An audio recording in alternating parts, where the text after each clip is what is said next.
श्रोते हो नमस्कार. प्रासंगिक या कार्यक्रमात आपल्या सर्वांचं मनपूर्वक स्वागत. श्रोते हो, आपण सर्वजण जाणताच भारत सरकारनं GSTच्या दरात नुकतीच कपात केलेली आहे.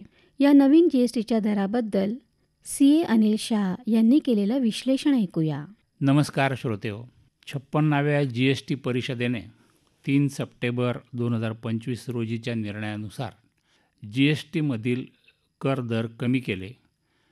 त्याची वाच्यता आपल्या पंतप्रधानांनी 15 ऑगस्ट रोजी केली होती. त्यातील काही दर वाढले, काही सेवांचे करसुद्धा वाढले, मात्र काही गोष्टींचे दर कमी झाले. तर आयुर्विमा आणि आरोग्य विमा यासारख्या गोष्टींवरील कर पूर्णपणे निघून गेले. तंबाखू व तत्सम उत्पादने सोडली तर बाकी सर्व कर दरातील बदल 22 सप्टेंबर 2000 पासून लागू होतील. ज्यांच्या कच्च्या मालावरचा कर दर पक्क्या मालापेक्षा अधिक आहे, म्हणजे त्यांना इन्व्हर्टेड ड्युटी रेट स्ट्रक्चर म्हणतात, त्यांना किंवा लहान लहान निर्यातदारांना आता लवकर परतावा मिळेल. नोंदणीची प्रक्रिया अधिक सोपी करण्यात येईल आणि GST न्यायाधिकरण म्हणजे ट्रिब्युनल लवकरच कार्यान्वित होईल. हे प्रमुख बदल या निर्णयाने झाले. आता कर दरात काय बदल झाले तर आपण त्याचे साधारण 14 विभागांमध्ये आपण त्याची विभागणी करू शकतो. खाद्यपदार्थांचा एक गट आहे. त्यात खूप तापविलेले दूध, पनीर, छेना, पिझ्झा ब्रेड, खाकरा यासारख्या गोष्टींवर 5% दर होता, तो आता 0 झाला आहे. घनरूप दूध, बटर, स्प्रेड, चीज, सुकामेवा, सॉस इत्यादींचा दर 12%वरून 5%वर आला आहे. परोठा, भारतीय पोळ्या यासारख्या खाद्यपदार्थांचे दर 18वरून 0% झाले आहेत. माल्ट, साखरेचे पदार्थ, गोळ्या, बिस्किटे, केक, पेस्ट्री, आईस्क्रीम यासारख्या खाद्यपदार्थांचे दर 18वरून 5% झाले आहेत. दुसरा गट आहे आरोग्य सेवा. त्यात आरोग्य विमा आणि आयुर्विमा यांच्यावर 18% कर दर होता, तो आता 0 झाला आहे. अनेक महत्त्वाच्या औषधांवरील कर काढून टाकला आहे, म्हणजे जो 5 किंवा 12% होता तो आता 0% झाला आहे. 33 महत्त्वाच्या औषधं होती, त्यांच्यावर 12% कर होता, तो आता 0 दर झाला आहे. रोगनिदान करण्यासाठीची साधने, इतर काही गोष्टींवरचे कर, ऑक्सिजन, शस्त्रक्रियेची उपकरणे यासारख्या गोष्टींचा दर 12%वरून 5%वर आला आहे. तिसरा गट आहे कापड उद्योग. शिलाई धागे, फिलामेंट, यार्न, कापड उद्योगातील यंत्रसामग्री, रबर, धागे, गालिचे व तत्सम उत्पादने यांचा कर दर 12%वरून 5% झालेला आहे. 2500 रुपयाच्या आत ज्यांची विक्रीची किंमत आहे किंवा दर आहे, त्या कपड्यांवर 5% दर होता, तो आहे तसा आहे.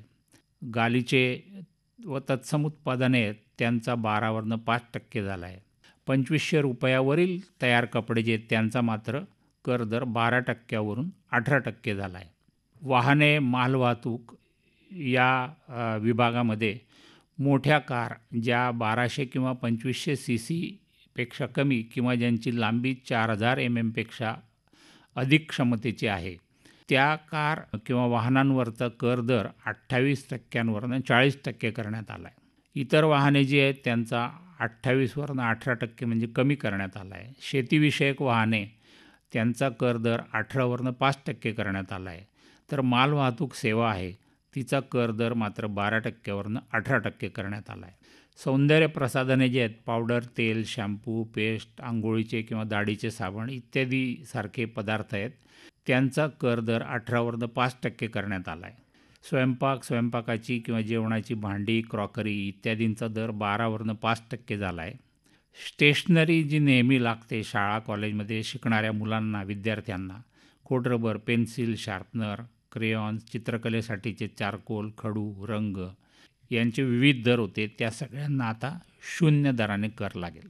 घरगुती वापराच्या वस्तू होत्या, त्या लहान मुलांच्या दुधाच्या बाटल्या, निप्पल, हातातले पर्स, बाजार करण्यासाठीच्या कापडी थैल्या, शिलाई मशीन, सुया, रॉकेलचे कंदील, कंगवे, लहान मुलांचे डायपर, नॅपकिन किंवा सायकली यासारख्या वस्तूंचे दर 12वरून 5% करण्यात आले आहेत. 9वा गट आहे शेतीविषयक. त्यातली यंत्रसामग्री, डिझेल पंप, कंपोस्ट खतासाठीची यंत्रसामग्री, हातपंप, ठिबक, स्प्रिंकलर, फवारणी यंत्र यासारख्या गोष्टींचे कर 12वरनं 5% झाले आहेत. 1800 CC कमी क्षमतेचे ट्रॅक्टर किंवा त्याचे सुटे भाग, त्याचे टायर ट्यूब, त्यासाठीची डिझेल इंजिने इत्यादींचा कर दर 18वरनं 5% झाला आहे. रासायनिक खतांचा कर दर 18वरनं 5% झाला आहे. जंतुनाशकांचा दर 12वरनं 5% झाला आहे. 10वा गट आहे हस्तकलेच्या वस्तू. त्यात लाकडी वस्तू, लाकडी फ्रेम्स, अलंकार, मूर्त्या, कोरीकामाच्या वस्तू, दागिने, पेट्या, शोभेच्या वस्तू या सगळ्यांचे 12वरनं 5% दर झाला आहे. धातू, दगडाच्या वस्तू, कापडी वस्तू, पारंपरिक वस्तू, बाहुल्या, खेळणी, काचेच्या मूर्त्या, शोभेच्या वस्तू या सगळ्यांचा दर 12वरनं 5% झाला आहे. 11वा गट आपल्या चर्चेमध्ये आहे तो बांधकाम सेवा आणि त्यातली कंत्राटी कामे. या सगळ्यांमध्ये सिमेंटचा दर 28%वरनं 18% झाला आहे. बांधकाम साहित्याचा 12वरनं 5% झाला आहे. पण कोळसा, लिग्नाईट याच्यावरचा 5%वरनं 18% झाला आहे. त्यासंबंधीची जी कंत्राटे होती त्याच्यावर 12%चा टॅक्स होता, तो आता 18% झाला आहे. उत्पादन क्षेत्रातील छत्र्या, विटा, औषधी, चामड्याच्या वस्तू, छपाई, पर्यावरण या क्षेत्रातील विविध कंत्राटी कामांच्या कराचा दर 12वरनं 5% झाला आहे. 12वा गट आहे आपला कागद उद्योग. या कागद उद्योगामध्ये वह्या, पुस्तके, नकाशे इत्यादीसाठी जो कागद लागतो त्याचा दर आता 12%वरनं 0% झाला आहे. कागद बनवण्यासाठीची जी कच्चा माल किंवा यंत्रसामुग्री होती त्या सगळ्याचे दर 12%वरनं 5% झाले आहेत. पॅकिंगचे कॉरुगेटेड बॉक्सेस, पाऊच, कागदी पाऊच यांचे दर 12%वरनं 5% झाले आहेत. मात्र रासायनिक लगदा किंवा त्यापासून बनवलेले कागद इत्यादींचे दर 12वरनं 18% झालेत. 13वा गट आहे तंबाखू व तत्सम उत्पादने. तंबाखू, सिगरेट, पान मसाला, बहुतेक तंबाखू उत्पादने या सगळ्यांचा दर 28%वरनं 40% करण्यात आला आहे. बिडीचा दर मात्र 28वरनं 18% करण्यात आला आहे. बिडी वळण्यासाठी वापरली जाणारी तेंदू पाने होती त्याचा दर 18%वरनं 5% करण्यात आला आहे. आणि शेवटचा गट आहे आपला मनोरंजन आणि आदरातिथ्य उद्योग. म्हणजे याच्यात हॉटेल्स इत्यादी येतात. ज्या हॉटेलच्या खोल्यांचा दर 7,500 रुपयांपेक्षा कमी आहे त्यांचा दर 12%वरनं 5% करण्यात आला आहे. 100 रुपयाखालील सिनेमा तिकिटे असतील त्याचा दर 5% करण्यात आला आहे, तो आधी 12% होता. Online games, race club, lottery यासारख्या वस्तूंवरचा कर 28वरनं 40% करण्यात आला आहे. आणि केशभूषा, सौंदर्यवर्धक सेवा, स्पा किंवा आरोग्यवर्धक सेवा ज्या होत्या त्यांच्यावरचा कर 18वरून 5% करण्यात आला आहे. म्हणजे या सगळ्यावरनं आपल्या असं लक्षात येईल की काही गोष्टी ज्या जीवनावश्यक आहेत किंवा रोजच्या वापरासाठी लागतात त्यांचा दर कमी करून 5%त आणण्यात आला आहे किंवा काहींचा 0% करण्यात आला आहे. मात्र त्याचवेळी यात येणारी तूट भरून काढण्यासाठी तंबाखूसारखे उत्पादनं जे आहेत त्याच्यावरचा कर वाढवून येणारी तूट भरून काढण्याचा प्रयत्न करण्यात आला आहे. कर दरचे बदल आपण पाहिले. आता ज्या गोष्टींवर कर दर कमी झाले त्यांचा खप खूप वाढेल का, तर तशी शक्यता नाही. कारण कर दर कमी झाले म्हणून सर्व लोक उद्यापासून त्या वस्तू खूप जास्त खरेदी करायला लागतील असं घडत नाही. इतर पदार्थांचे किंवा गोष्टींचे कर दर कमी झाले म्हणून लोक बाजारात जाऊन अनावश्यक वस्तू खरेदी करतील अशी शक्यता नाही. मात्र ग्राहकांच्या खिशावरचा भार थोडा कमी होईल हे नक्की. यामुळे काय होईल तर महागाई निर्देशांकसुद्धा काही प्रमाणात खाली येईल.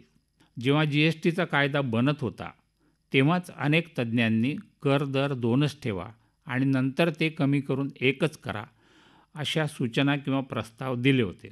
विजय केळकर ज्यांनी या कराचा ढाचा आधी दिला त्यातही हेच म्हटलेले होते. पुन्हा GST प्रत्यक्षात लागू झाला तेव्हाही तज्ज्ञ लोकांनी हेच सांगितले होते, पण तेव्हाही ते लक्षात घेतले गेले नाही. पण आता मात्र देर आहे दुरुस्त आहे असं आपण म्हणू शकतो. याचा परिणाम काय होईल तर जेव्हा जेव्हा कर दर कमी होतात तेव्हा सरकारचे कर संकलन वाढते असा जगभराचा अनुभव आहे. म्हणजे इतिहास सांगतो ज्याही देशाला कर संकलन वाढवायचे आहे तेव्हा तेव्हा त्यांनी कर दर कमी केले आणि तसा सल्ला तज्ज्ञांनी दिला आणि तसं केल्याने सरकारचे कर संकलन प्रत्येक वेळी वाढले. हे कोणत्याही देशाच्या बाबतीत आतापर्यंतचा इतिहास सांगतो आणि तेच आताही घडण्याची शक्यता आहे. याचे कारण खप खूप वाढेल किंवा लोक खूप जास्त खरेदी करतील म्हणजे हे कारण नसून कर दर वाजवी असतील तर कायद्याची अंमलबजावणी अधिकाधिक लोक करू लागतात हे आहे. अन्याय्य कर दर असेल तर नाईलाजाने लोकांचा कर चुकविण्याकडे कल होतो. कर दर न्याय्य झाले की लोक कर चुकविण्याचा नव्हे तर तो भरण्याचा विचार करतात. आपल्याकडे आपल्या आयकर खात्याची गेल्या 70 वर्षांची आकडेवारी उपलब्ध आहे. ती हेच सांगते. एक वेळ अशी होती जेव्हा आयकराचा कर दर 97% होता आणि तो जेव्हा जेव्हा कमी झाला त्या प्रत्येक वेळी सरकारचे कर संकलन वाढले. म्हणून मला असे वाटते की आता GSTचे कर दर कमी झाल्याने कर संकलन वाढण्याची शक्यता आहे. म्हणजे स्वदेशातील खप व कर अंमलबजावणी प्रभावी होण्याकडे जाईल. त्याचा फायदा होईल. निर्यातीवर अवलंबून राहणे थोडे तरी कमी होईल. मात्र यासह आयातीवरील कर दर किंवा ड्युटी म्हणतो त्यासंबंधीची पावले मात्र विचारपूर्वक उचलावी लागतील. स्वदेशी मालाला उठाव हवा असेल तर परदेशी वस्तू तुलनेने महाग झाल्या तरच हे शक्य आहे. मात्र स्वदेशी वस्तूंची प्रत किंवा दर्जा उत्तम नसेल तर मात्र महाग असल्या तरी लोक परदेशी वस्तूच खरेदी करतात. कारण मोजलेल्या पैशांचे मूल्य मला मिळत नसेल तर स्वस्त असली तरी कमी दर्जाची वस्तू मी खरेदी करणार नाही. आज भारतात कुणीही उपाशी झोपत नसावे असे मला दिसते. कुठे कुठे अगदीच विपरीत परिस्थिती असेल असे अपवाद असतील. पण याची दुसरी बाजू म्हणजे लोकांची क्रयशक्ती वाढलेली आहे. त्याचा परिणाम म्हणजे ज्यांची क्रयशक्ती चांगली आहे त्या लोकांना कमी दर्जाच्या वस्तू नको आहेत. म्हणजे देशांतर्गत वस्तूचे उत्पादन आणि त्याचा दर्जा यावर लक्ष देणे गरजेचे आहे. चीनसारख्या देशाने नवी उत्पादने निर्माण करणे व त्यांचा दर्जा यासाठी लोकांना अनेक प्रकारची प्रोत्साहने दिली. स्वतः सरकारने त्यात पायाभूत सुविधा व त्यातल्या गोष्टींसाठी भांडवली आणि इतर गुंतवणूक केली. त्याचे परिणाम त्या देशाला मिळत गेले. तसे आपल्याकडे दृश्य दिसत नाही. दुसरी बाजू आहे फक्त मोठ्या शहरात पायाभूत सुविधात सरकार गुंतवणूक करते मात्र खेडी ओस पडत चालली आहेत.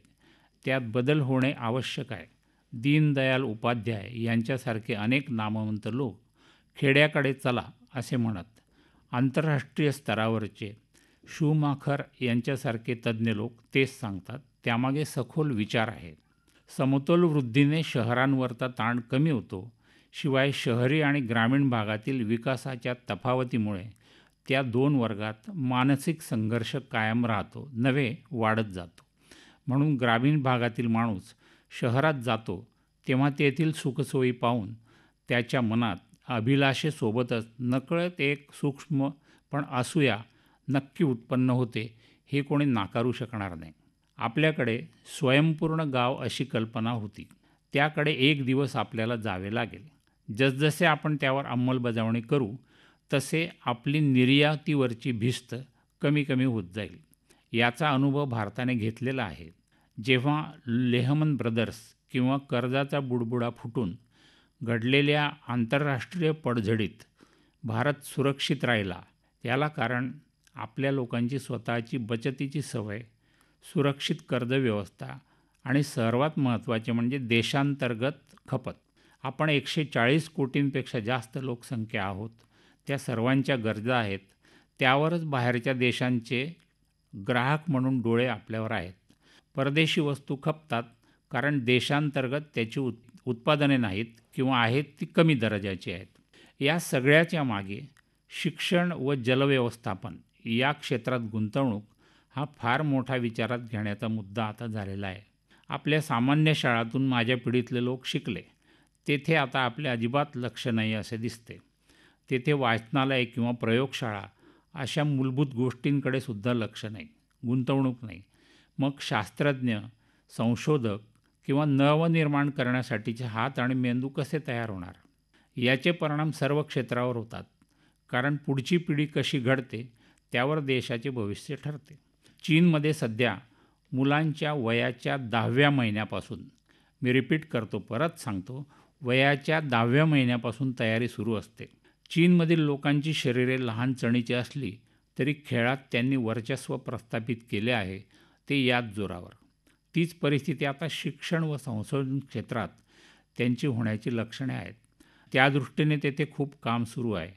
हेच जलव्यवस्थापनाबाबतसुद्धा आहे. त्यातील स्वयंपूर्णता आणि उपलब्धी कोणत्याही देशाला समृद्धीवर नेते. आता जसे अमेरिकेच्या दबावातून भारतात कर दर कमी केले, तसे शिक्षण क्षेत्रात खूप उशीर होण्याआधी जागे झालेले बरे असे मला वाटते.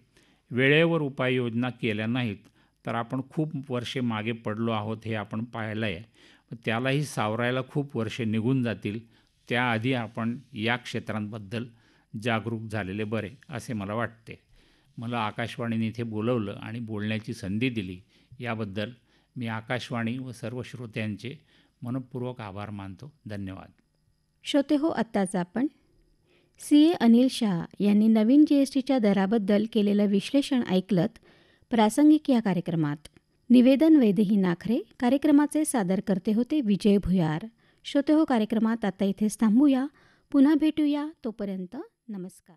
श्रोते हो, नमस्कार. प्रासंगिक या कार्यक्रमात आपल्या सर्वांचं मनपूर्वक स्वागत. श्रोते हो, आपण सर्वजण जाणताच भारत सरकारनं GSTच्या दरात नुकतीच कपात केलेली आहे. या नवीन GSTच्या दराबद्दल CA अनिल शहा यांनी केलेलं विश्लेषण ऐकूया. नमस्कार श्रोतेहो. 56व्या GST परिषदेने 3 सप्टेंबर 2025 रोजीच्या निर्णयानुसार GSTमधील कर दर कमी केले.